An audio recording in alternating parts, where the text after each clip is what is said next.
All right, welcome one, welcome all. UFC 309 is this week. The undisputed best fighter of all time, John Jones, is taking on Stipe Miocic. And a lot of fun cards. Cards a little bit top heavy, but I think that is providing us with a lot of value in the prelims here. So let's jump into it. All right. One of the few times the one and the only is actually said. So we move forward. Mickey Gall. Why should we find interest in Mickey? Yeah. So price wise, we're getting the roughly 1.5 point favorite in Mickey Gall as an underdog on PredictionStrike. Ramiz Brahimi is $2.07. Mickey Gall is $1.69. And neither of these guys are amazing fighters, I would say, but Mickey, he started his pro MMA career in the UFC, um, and they kind of just set him up with high-ranked opponents a little bit too quickly, people who were too good for him. Never really improved because of that, but he does have a ton of experience. Just don't think he necessarily developed how he should have, or how like you might see newer fighters developing. But he is a good grappler, good submissions. He can grapple off his back or on top. Hands definitely aren't bad. Pretty athletic. Wrestling is very good, and he's just generally a pretty gritty guy. Ramiz, he's mostly a grappler, I would say, but I don't know if he grapples as much as he should, considering all of his jiu-jitsu accolades. He's a former BJJ champion. Um, and he definitely grapples off his back more than on top, which is, as we know, a lot different than getting takedowns. I think Mickey Gall is probably the better wrestler of the two. Um, Definitely has power in his hands. Definitely can't win a striking match. Like his game plan is fully in the grappling. All 10 of his career wins are by sub. So you can pretty comfortably call him a submission or bust kind of guy. He's coming off a decision loss to Temba Garimbo, couldn't defend the takedowns in that one. Temba had really good submission defense. He just couldn't get past it. So Mickey should win. He's a good grappler. But I mean, obviously Ramiz is probably slightly better, but he's the much better wrestler of the two. Ramiz isn't going to sub him. He's going to be the one getting the takedowns, solid in the striking department. So I think Mickey Gall wins here. All right. On to the next. We have Marcus McGee. What should we like about Marcus here, aside from what looks like dominant performances? Yeah, he hasn't. Yeah, you'll see his resume looks like a beast just from that. No crazy wins really. Hasn't had an insane strength of schedule. He did just beat Gaston Bolanos, who I believe was the only underdog who won on the Vegas 100 card last week. So that was probably his best win. But he's definitely been treating these guys who are maybe expected to be worse than him like they're worse than him. He's been absolutely smoking them. And he has definitely what is his toughest match yet here against Jonathan Martinez. In most markets, McGee is like a 1.5 to 1 favorite right now. On PredictionStrike, Martinez is 688, McGee is 486. Um, and Martinez, like I said, he's a good fighter. He's well rounded, technical, pretty good BJJ, good leg kicks, invests in the body early, uses Muay Thai stance. Nice submissions, doesn't really wrestle too often, but he can definitely make things happen in scrambles. And he's coming off a loss to Jose Aldo. I don't know if you can really take too much from that. It's like he can't, like he basically just can't beat the hometown guy. Froze a little bit because of how big of a name Jose Aldo is. I don't discredit him too much for that loss. But Marcus, super powerful guy, heavy hands. Really good takedowns. Obviously, you'll see on his resume a bunch of nasty KOs if you go watch his highlight reel. Solid takedown defense, good submissions, snatches things up in scrambles, sets a really good pace, and definitely has 3 rounds of cardio. He keeps all of that power in his hands into the 3rd round, coming off the knockout win over Gaston Bolanos, and he absolutely smoked him in that one. Both of these guys are really good fighters, in my opinion. I think Marcus gets it done. He's far more dangerous, has multiple paths to victory. And I think maybe if this gets deep, like Martinez could be live, like late second, third round. A fight with Martinez that late could be tricky for McGee just because we haven't seen him go up against guys. Like Martinez has beat much better fighters than McGee has beat. So if this is a longer fight, it could lean a little bit more towards Martinez, but I'm pretty confident McGee gets it done, and I love him at this price. I like it. All right. On to the next one. Roofy versus Lontop. Names I remember, but I won't admit that I'm the most familiar with their actual fight styles. So walk us through what we should be expecting here. Yeah, Roofy's a beast. Obviously, I think you're getting a really good price for him on PredictionStrike here. Roofy's like what, a 7-1 favorite, Grant? 8.5. 8.5-1 favorite, yeah. So he's really good. 10 wins, 10 stoppages. Fast, clean boxer, heavy hands. He has 3 rounds of cardio, 3 rounds of power. Definitely not dependent on an early finish at all. Coming off a win over Jamie Malarkey, where he looked really comfortable. Timing, accuracy, we're just all on point there. Lontop, well-rounded guy, good striking, invest in the body early, decent combos. Not really any offensive wrestling, decent get-up game and solid enough grappling, though. Overall, just a striker, basically. Plenty of cardio. He could make it to decision. Definitely a little bit wild for someone who relies on their striking. He's not the most technical guy ever, but he does apply a ton of pressure. In place of that, I would say he's coming off a really close loss to Vyacheslav Borshev. And Roofy, ultimately just a better striker, far more technical. This is going to be a striking match for sure. Really good head movement, super light on his feet. I think this is just Roofy all day, and the odds suggest that. Great pickup on PredictionStrike this week, honestly. Agreed, yeah. Yeah. All right. Spot. I always find the tattoos that people decide to get out of fighters is very interesting. Like, I get the chest, the name, like Roofy, and then True. What does that say? True Stokes? Strikes? PredictionStrike? PredictionStrike? Download the app. You get a free share when you deposit $20 or more when you use code TikTok. Yeah, I think that's exactly what it says. Perfect. Damn. Wow. And subscribe now is what that says on Luke. Oh, wow. Roofy's based like that. Wow. Damn. Huh. Jackson, just another aside. What do we think Roberto Romero's price is going to come in at? Because he just got a nice replacement for the Onama fight, and yeah, what's David Onama's price? Onama's 418. He's probably going to be in the 1-2 range. Yeah. I mean, it could be still value there because he's like minus 1,200 ish coming into this fight, but that's something to keep an eye on, I guess, depending on how the price debuts. Yeah, definitely. But yeah, Onama definitely would. I think I saw I was looking at that earlier this morning, and he was like the 92% consensus winner on Tapology this morning. But yeah, Roofy clears here. All right, like it. On to the next, we have Vivian Araujo versus Kareem Silva. So who should I like fantasy related for this? It looks like Kareem Silva is kind of sticking out with the amount of takedowns she's averaging. But walk me through because it doesn't look like that's looking too well for her price. Yeah, price like DFS price. Well, I'm just saying right here, 472 is cheaper than 719. She's a big favorite in the fight, so I would assume her DFS price is probably going to be more according to that. I bet she's more expensive than Vivian. Basically, we have her as the cheapest. It sounds like. Yeah, but on PS, this is great value here. I also think it's probably a good play for you there due to the takedown average and the possibility of submission. She's ended the vast majority of her fights throughout a variety of competitions by submission. Super technical, super skilled there. She's pulled off like 10 different varieties of submissions even during those. So very comfortable on the ground, can probably get it done any which way. So I like the play for DFS purposes, even though she's probably the favorite on there. Yeah, I think Kareem, probably the right pick here. Very, very good value on PredictionStrike.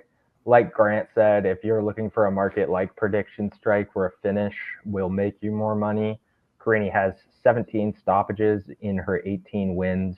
And those are a mixed bag, like Grant said, of ground and pounds, different types of submissions. And she's just a really, really talented fighter. And Vivian is not bad at all. Mostly a grappler, comfortable in her striking. Does have pretty good technical boxing, but a negative striking differential. Pretty good 78%, really good, I'd say 78% takedown defense. Carini is just so good. I think she takes this, like Grant said. Yeah, I love her pretty much everywhere. Korean having a takedown defense of 0 is the biggest flex of all time. Yeah, that's insane. Nobody's even attempting it. Yeah. All right. On to the next one. We have some names you might be familiar with. Paul Craig, but this is Bo Nickel. Not sure if you've heard of him before, but he's new. He does things. Yeah, brand new to the sport. Bo Nickel going up against the big short notice fight, actually. He is the same situation as Kareem before, where he's doing all the takedowns. Nobody's even trying to get down there with him. Yeah. Yeah, why would you want to? Bo Nickel. It would be hilarious if Paul Craig just sleeps his dude, which, I mean, I guess it's possible, but I think it's going to be a unanimous decision probably in this one, or a submission maybe, but I mean, Nickel definitely a little bit boring.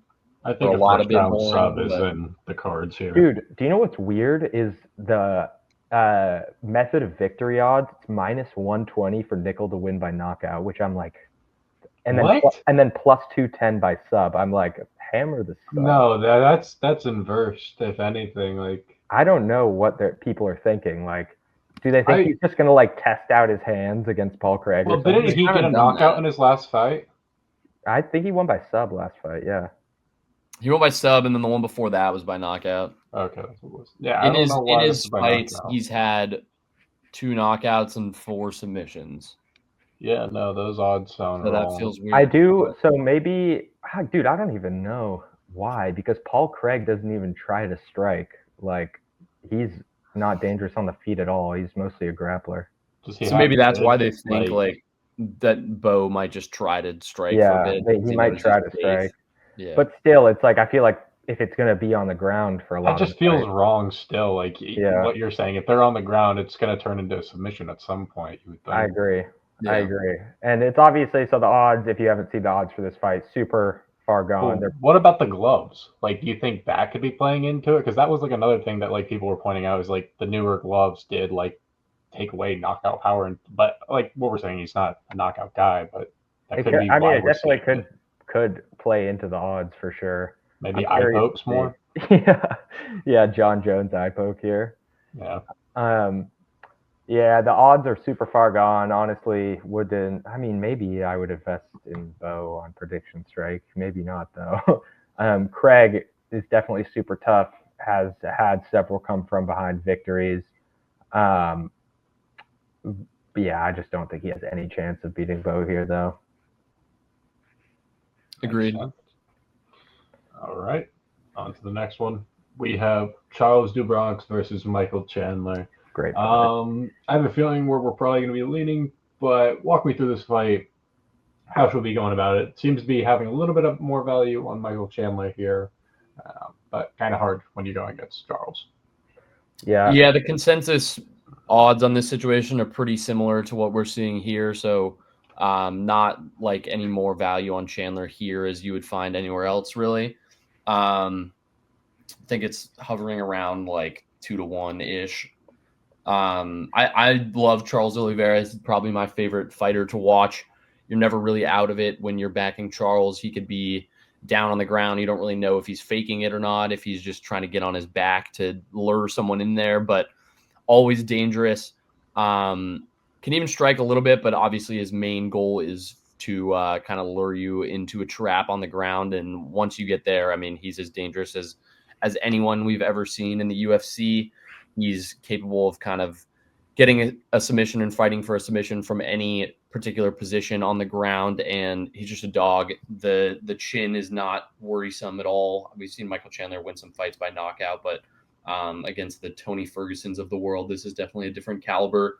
We saw the first time these guys fought for the interim belt, and Chandler looked great in the first round. It seemed like he was probably on his way to cruising to a victory. And then you see Charles land one strike. Chandler's a little bit rattled after it, and Charles kind of pounces on that opportunity and finishes it pretty quickly thereafter. So it might be a little fluky based on how it worked out, but that kind of situation tends to happen all the time in Charles fights. So at some point, it's just kind of the game plan that he's trying to go for. The Bronx. Yeah. Michael Chandler, I will say, looks really, really good right now from what I've seen leading up to the fight. Like, his physique looks really good. He looks in really good shape. So I think we're gearing up for a great fight here. Probably a better fight than the odds would suggest. We've seen, like Grant said, we've seen this fight happen before. Chandler got sniped, and then Charles finished it off from there. Charles coming off the Arman loss. It got dicey a few times. And Michael, we know, is a really good wrestler. He doesn't wrestle as much these days just because he's kind of known to be that exciting sort of knockout-oriented guy, a little bit less wrestling-oriented. And I think if he shows some self-control here, leans on the wrestling a little bit more than he does, or at least has recently, even though he's coming off a 2-year layoff or something, because of Conor McGregor. I still think DeBronx is the better pick. We know exactly what we're going to get from him, kind of like Grant was saying. He trusts his game plan. He has multiple paths to victory. The striking is consistently improving. It's good. Submissions are really what he's looking for, though. Overall, just incredibly well-rounded, super dangerous on the ground. I think he gets it done. Charles DeBronx. Yes, baby. Just waiting for that.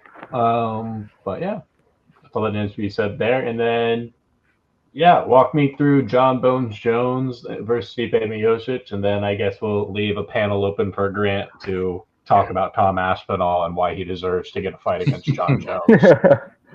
John Jones, light heavyweight GOAT, has beat a ton of Hall of Famers, youngest UFC champ ever, stats-wise, 4-2 striking differential, takedown defense is at 95%, striking defense is at 64%.